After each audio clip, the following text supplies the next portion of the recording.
அனைவருக்கும் காலை வணக்கம். இந்த சிறப்பான திட்டத்தை முழுமையாக வகுத்து செயல்பாட்டுக்கு கொண்டு வந்த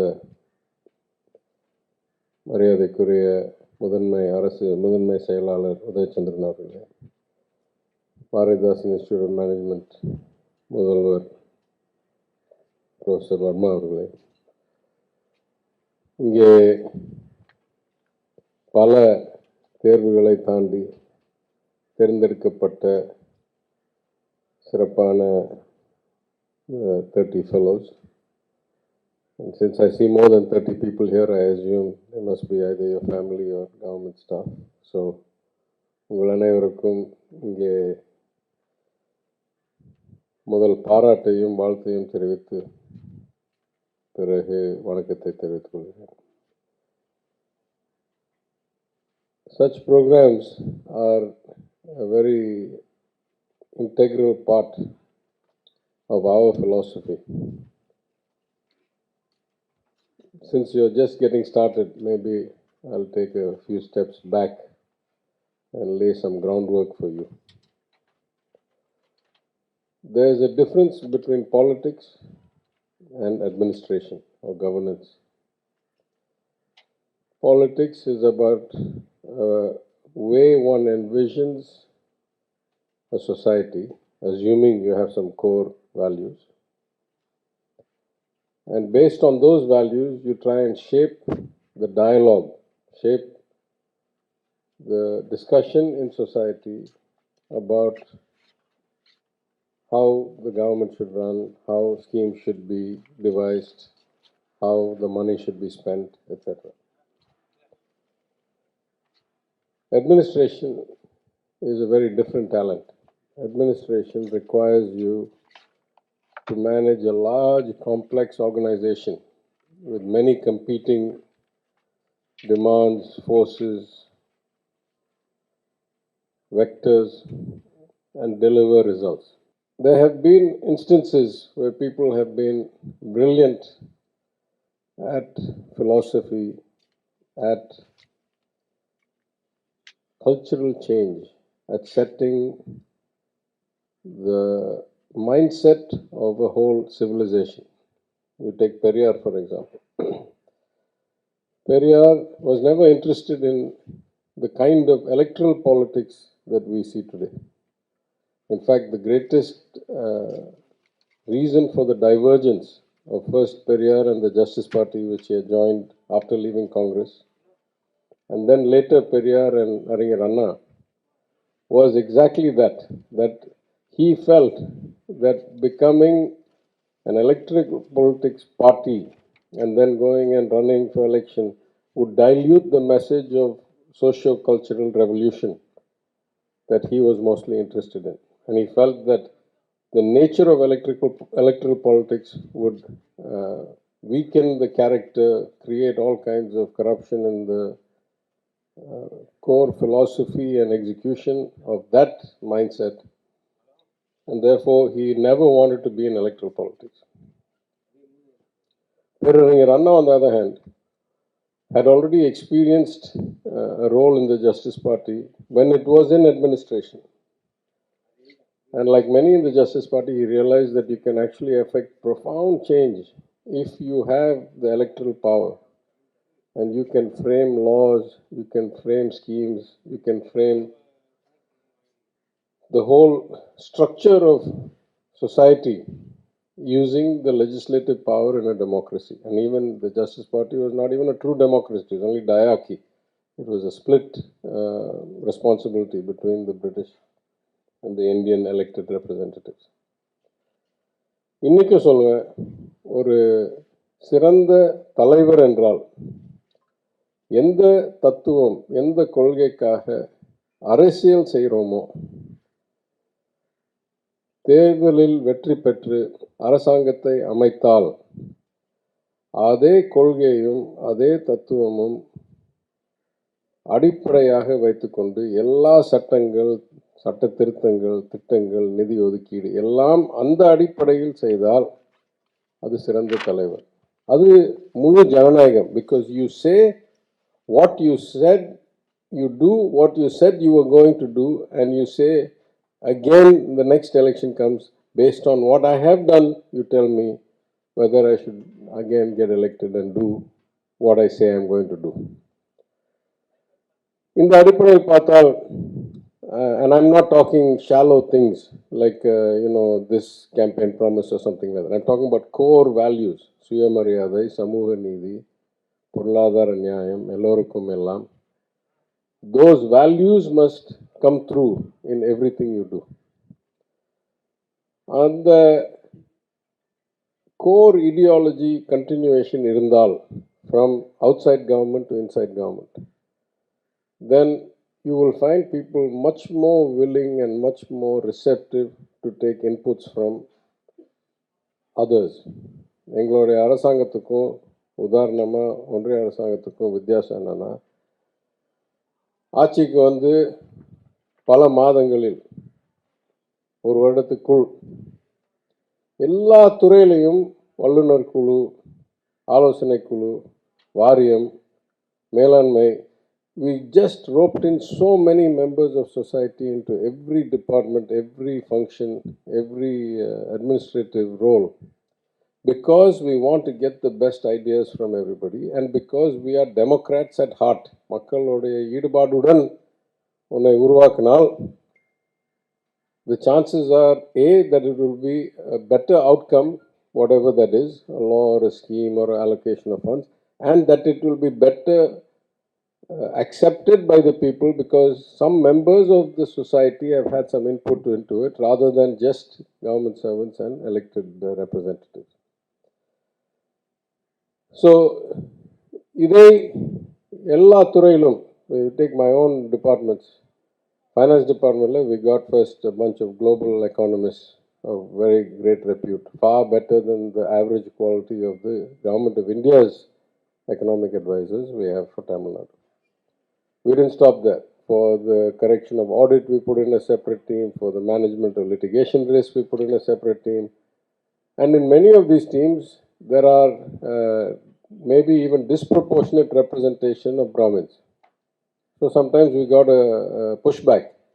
நீங்கள் சமூக நீதி எல்லோருக்கும் வாய்ப்புன்னு சொல்கிறீங்க, ஆனால் உங்கள் வல்லுநர் குழுக்களில் there are significant over representation of Brahmins. There is a distinction between providing livelihoods, providing opportunity, providing justice in terms of reservations, and seeking advice. When I seek advice, I don't really look at whether they are white or brown or pink or any other distinction or any community. யாரெல்லாம் சிறந்த நிபுணர்கள் ஏற்கனவே செயல்பாட்டில் இல்லை ஆராய்ச்சியில் காமிச்சிருக்காங்களோ அவங்ககிட்டேருந்து we are only taking input, we are not taking direction. ஏன்னா எங்கள் தத்துவம், எங்கள் கொள்கை அந்த அளவுக்கு எங்களுக்கு தைரியம் இருக்குது. அவங்க என்ன சொன்னாலும் அதற்கு விரோதமாக இருந்தால் நாங்கள் எடுக்க மாட்டோம், செயல்படுத்த மாட்டோம் என்ற துணிச்சலும் தெளிவும் இருக்கிறதுனால் we don't put those filters when we are looking for people to serve voluntarily for us on inputs.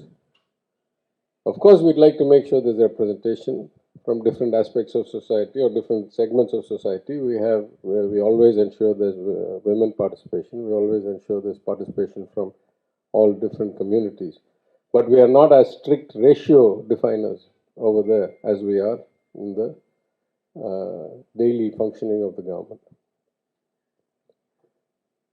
As important as that is, we are all shaped by our experiences. Therefore, it is important that we bring people with different sets of experiences, with different track records to help us.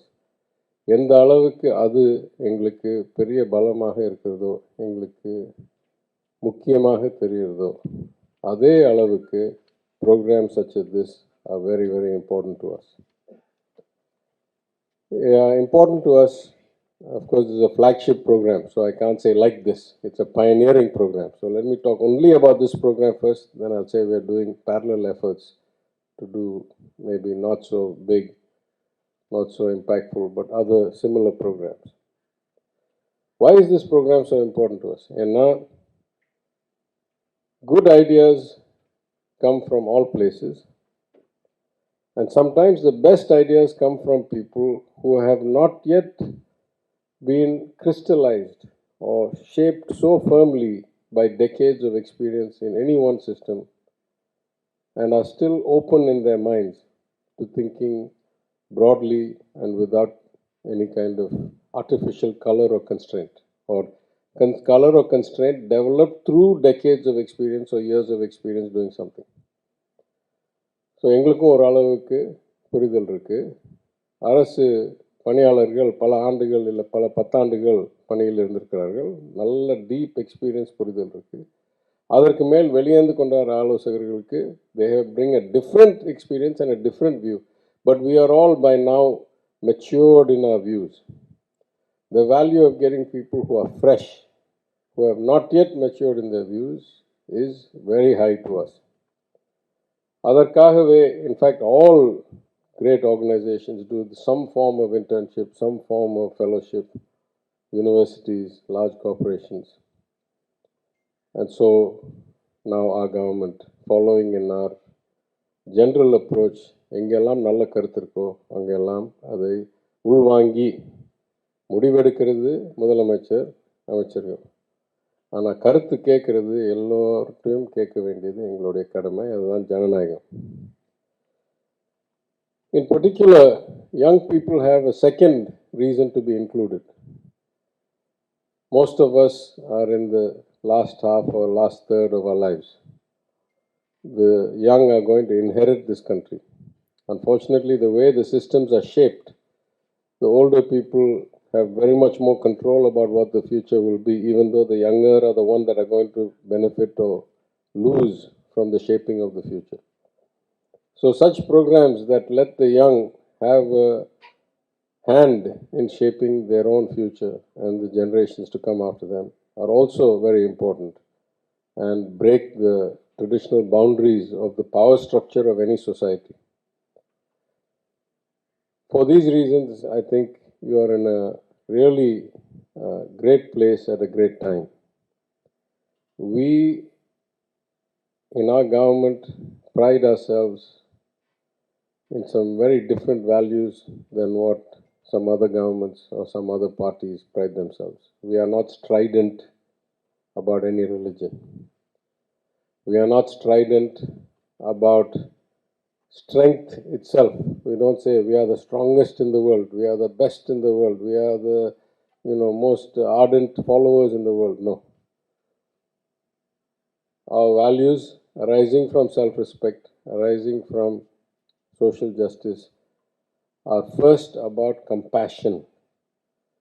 எந்த ஒரு அரசாங்கத்துக்கும் ஒரு கட்சிக்கும் ஒரு இயக்கத்துக்கும் அடிப்படை the yardstick for measuring, is it compassionate, is it inclusive, does it face issues with humanity, empathy. To me, these are much, much more powerful attributes than anybody saying they're strong man and this size and that size. I can pay somebody to be a bodybuilder and be a strong man. Doesn't mean anything. Even Hitler was a strong man. What did he do for us, for the world, for our history? So our core value in execution on a daily basis is compassion, is empathy, humanity. And you only prove the value of that if you have the second attribute, which is competence. எதை கையில் எடுக்கிறோமோ அதை முழுமையாக முடித்து அதனுடைய விளைவை காமித்து அதனால் சொல்கிறோம் மனித நேயமுள்ள திறனுள்ள ஆட்சி, மக்களுக்கு மிகவும் பயனான ஆட்சி. சும்மா நான் பெரியவன், நான் பயில்வானு, நான் இது நான் அதுன்னு சொல்லிட்டு இருக்கிற ஆட்சி விளைவில்லாத ஆட்சி. And there's a very strong correlation, let's be clear. Those who think they're that smart, those who think they know everything, those who think they're only dealing from strength, those who therefore don't show empathy, they don't show inclusion, are doomed to fail. It's a truism. எத்தனை நாள் ஆகுன்றதான் கேள்வியை தவிர there is no dictatorship, there is no authoritarian regime that has lasted any real length of time in the history of the world. அதனால் what I want you to think about as you go through your 2 years is we are here on our values and we pride ourselves in every day applying those values as we function as an administration. The immediate personification or uruvam of our values is core empathy, humanity, compassion in dealing with people. There are so many cliches, there are so many conventional wisdoms. RSL politics is full of such nonsense. You know, everybody, the sloganeering politics, though it has reached a special height today, has been around for centuries, not just in India. In every culture you go, there'll be some nonsense slogan that is used to hide some deep truth. And the repeated use of the slogan distorts the debate. It becomes easy to catch somebody with a 10-second or 15-second soundbite or some phrase or some slogan. Even yesterday we were in a debate where somebody said, அரசு வந்து இல்லை இந்த துறை வந்து சேவை மனப்பான்மையில் செயல்படணும், அதனால் எவ்வளோ நஷ்டம் வந்தாலும் அது பார்க்கக்கூடாது. I push back hard against that. Nowhere in the Constitution does it say that I have to be compassionate and the only indication of compassion is how much loss I bear. Smart people will be compassionate at low cost or zero cost, or meaning no loss of revenue or minimal loss of revenue, because it's a zero-sum game. இங்கேயே நஷ்டத்தில் போயிருந்தேன்னா அப்புறம் சிற்றுண்டு திட்டத்துக்கு எங்கே இந்த 4000 கோடியை கண்டுபிடிப்பேன்? It's a zero-sum game. It's not like we have infinite resources. So there is nowhere it says that if you are compassionate, you have to be stupid, or if you are compassionate, you have to be incompetent in administration. You can be both. In fact, you should be both compassionate and competent. In that sense, I would say you are starting and looking at a very fertile field. என்னை பொறுத்த வரைக்கும் 5 years as an opposition MLA, 1.5 years as a minister, there is so much room for improvement, so much. The numbers tell us we have already done a reasonable job in the last year and a half, and certainly an unprecedented improvement, at least at the core, numbers and statistics of deficit management, interest management, inflation management, a reasonable increase in revenues and balancing of the budget and so forth. But if you ask me on a scale of 1 to 10, if the opportunity set was that we started at 1 or 2, we are at 4 or 5. We still got so much headroom, so many things that need to improve. If we spend a rupee, how much benefit are we really getting? When we spend money, are we spending it for the benefit of the citizens or some intermediaries?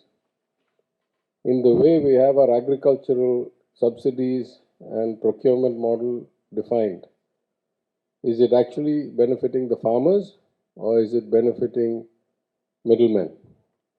These are all questions that I don't know the answer to after sitting in some form in the system for 6.5 years.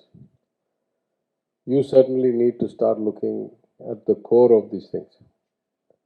There's so much to do. I think in so many fields that you have been assigned to, we can certainly increase the impact on the market, impact on people's lives, impact on the average citizen, without having to raise additional taxes or cut spending or find some inflationary spending or things like that.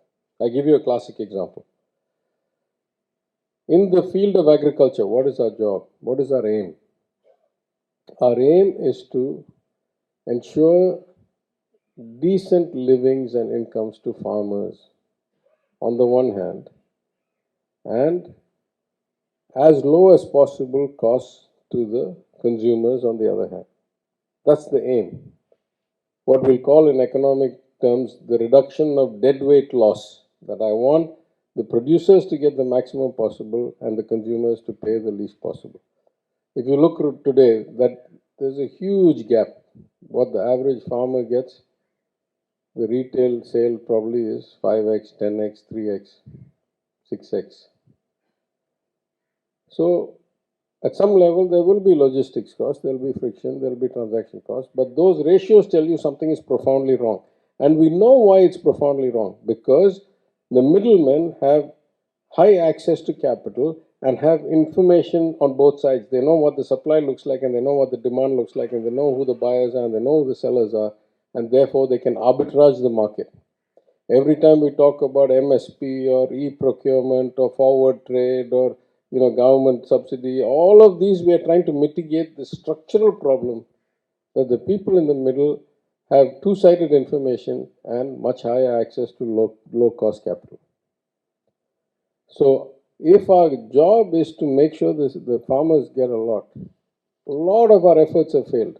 In MSP applied in some of the northern states have led to skewed outcomes in many ways. What makes it much more complex is that there is this gap. If suddenly today crop A is very lucrative, every farmer shifts to crop A.